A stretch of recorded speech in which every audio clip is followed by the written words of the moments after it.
vous sentez totalement impuissant parce qu'il n'y a plus rien à faire. Et là, vous jouez les scénarios dans votre tête. Et vous essayez de vous imaginer dans un scénario ou dans l'autre, préférablement celui où vous gagnez. Mais sinon, il y a aussi, sans le dire à voix haute, les scénarios autres. Oui, c'est ça. Alors, c'est la fin d'un chapitre, mais demain matin, c'est le début d'un autre. Et c'est quoi le conseil que vous donneriez aux futurs vainqueurs? Puis ça, la beauté de la chose, c'est qu'on ne sait pas encore qui c'est. Bien, il y a des leçons à tirer de course à leadership, là, parce qu'on en a vu plusieurs, puis j'en ai fait, moi.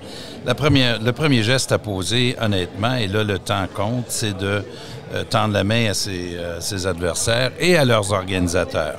Et si vous êtes le gagnant de la course, non seulement vous vous intéressez aux 4 autres candidats qui ont été dans la course pour pouvoir vous réconcilier avec eux, les convaincre d'être candidats, mais vous visez également les meilleurs talents qui les ont entourés pour que vous puissiez les inclure dans l'équipe. Et ça, c'est extrêmement urgent. Et un vrai chef se démarque à cette étape-là.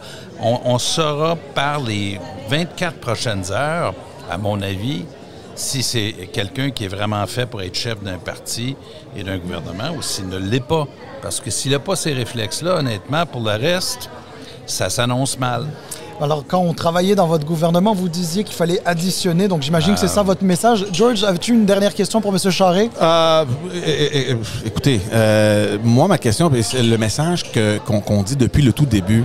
On a vu, et j'imagine que vous avez vécu, comme nous, les bas qu'a traversé ce parti-là, et de voir un peu l'enthousiasme et la fébrilité dont vous mentionnez dans cette convention-là. Puis on en a vu d'autres il y a quelques années où c'était un peu trop morose, disons.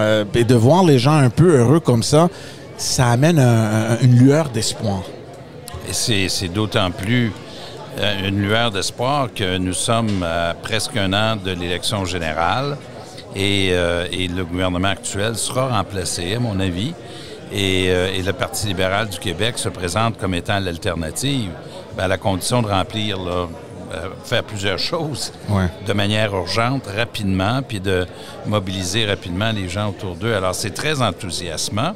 Et pour le parti, ça conforte aussi ceux qui avaient pris la difficile décision, de reporter la course au leadership pour attendre la mise en place ou l'arrivée de candidats de calibre. Or, c'est le cas. Hein? Il y a des candidats de calibre actuellement. Moi, je suis très encouragé. Alors, c'est jour de retour, jour de famille aujourd'hui au Parti libéral du Québec. Merci beaucoup, M. Charest. On ne vous retiendra pas plus longtemps. Merci beaucoup. Salim, plaisir. Georges, plaisir. Toujours un plaisir. Toujours un plaisir. Et voilà.